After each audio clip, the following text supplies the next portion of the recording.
Have you ever just stopped for a second right before you speak, wondering if you should use the word the?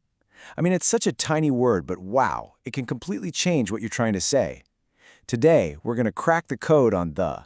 We're going to demystify it and give you a super simple secret to using it with total confidence. Okay, so picture this. You're in a brand new city, maybe a little lost, and you desperately need to find the train. You go up to someone and ask, what? Where is station or where is the station? One of those is going to get you a helpful answer, and the other, well, it might just get you a very confused look. That tiny word, the, makes all the difference in the world. And that's really the heart of the matter, isn't it? Choosing to pop the into your sentence isn't just about sounding a bit more fluent. It's about being understood, period. It's a signal, a little flag you wave to your listener that says, hey, we're talking about something general, or pay attention, I mean something very, very specific. Let's just break this down for a second. If you say, I'm looking for a post office, you're basically saying any old post office will do. But if you say, I'm going to the post office, you're talking about a specific one, the one you and your listener both know about, like the one on your street. You see the difference? One's wide open, the other is laser focused. So that leads us to the million-dollar question. How do you know which one to pick? Is there some kind of secret, a simple trick that cuts through all the complicated grammar rules? Well, I'm very happy to tell you, yes, there absolutely is. And this amazing trick comes from a brilliant resource, Michael Swan's Practical English Usage. We're going to call it the Golden Rule, because honestly, it is. It's a simple little test you can run in your head for pretty much any situation. And here it is. This is the rule itself. Before you say a noun, just ask yourself this one simple question. Does the person I'm talking to know which specific one I mean? That's it. Your answer, a simple yes or no, tells you exactly what to do next. Okay, so if the answer is yes, if your listener knows exactly which salt shaker or which dog you're talking about, then you use the. When you say, could you pass the salt, it works because you can both see the one and only salt shaker on the table. When you ask, have you fed the dogs, you're talking about our dogs. It's all about that shared knowledge. So, what happens if the answer is no? If your listener has zero idea which one you mean, you've got two options. If it's a single thing you can count, use a or an. I need an envelope. Literally, any envelope will do. But if you're talking about a concept, an idea, something in general, like a fear of all rats or a love for music, you don't use any article at all. Okay, that's the theory. Now let's put this rule to work and see how it plays out in the real world.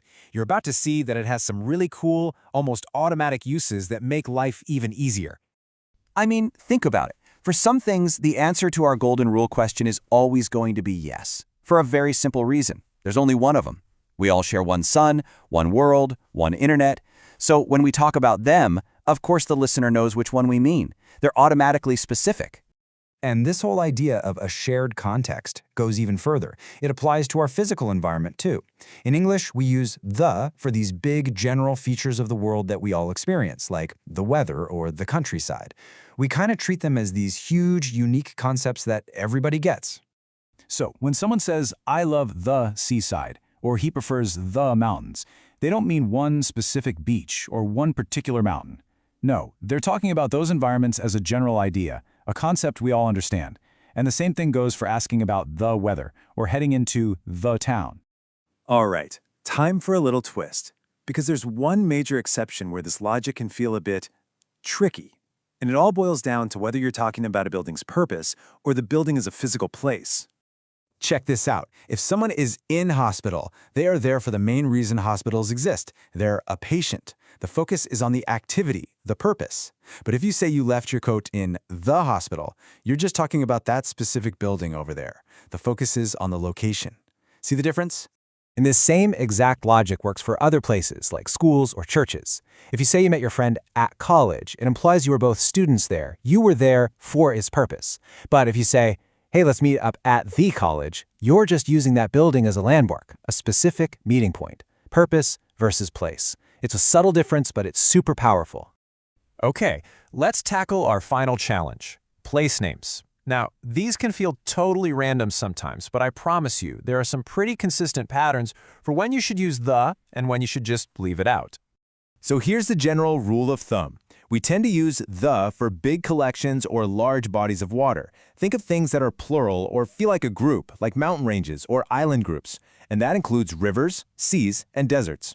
On the other hand, we usually use no article at all for single places, like continents, most countries, cities, and individual mountains. But, it's English, so of course there are some key exceptions you just have to know. We always use the for country names that have words like republic, kingdom, or states. So it's the United Kingdom, the United States. And then there are a couple of special one-offs like the Netherlands and The Hague that always get a the. And this quote from Michael Swan really brings it all home.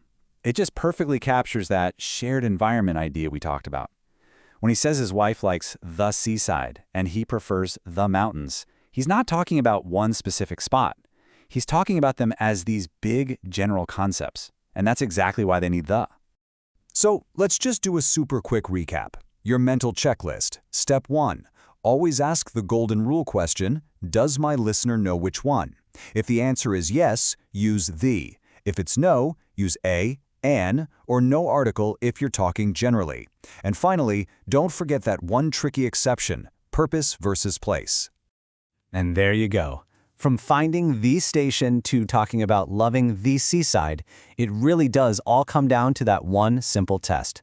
So the next time you're about to speak, just ask yourself, does my listener know which one I mean? Answer that and you'll have your answer. Thanks for joining me.